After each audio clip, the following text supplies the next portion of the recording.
Who needs snowshoes when you have 4.8-inch tires?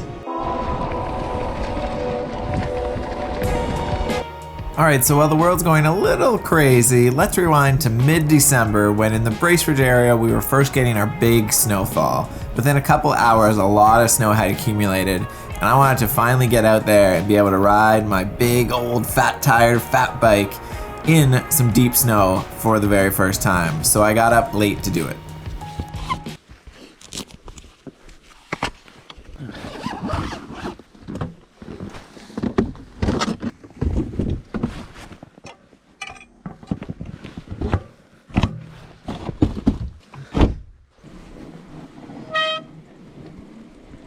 I forgot about how loud my brakes are.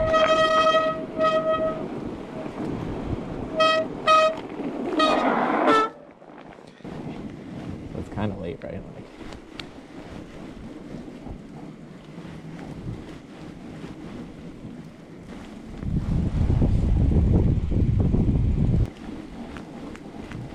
Literally every time I pedal, my feet are in the snow.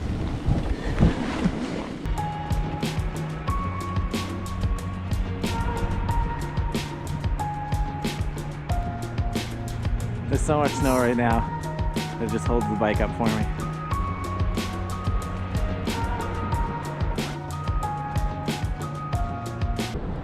It's about up to like halfway up my shin.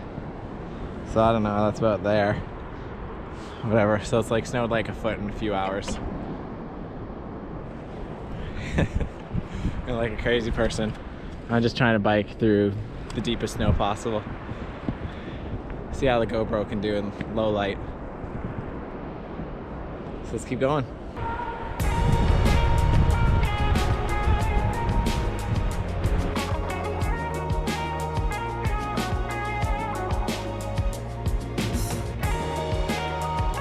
We were coming out at 11:30 at night.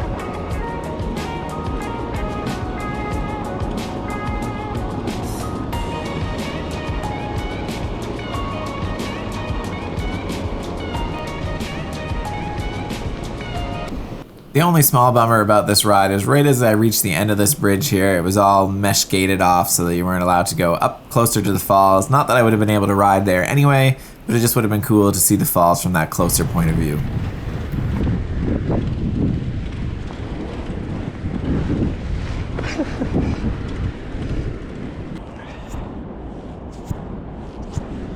So if all goes well, hopefully some of this footage is usable and it'll show what low light looks like, low photos. And I got to go fat biking at almost midnight. Worth it. Also, what's up with like the dance party? I mean, lighting the falls looks cool, but I don't know about it. It looks kind of like someone like grandma take over the LEDs. Who needs snowshoes when you have 4.8-inch tires? You just groom your own trails. Also, I am running with tubes. And I don't know how low my tire pressure is, but it's probably like 5.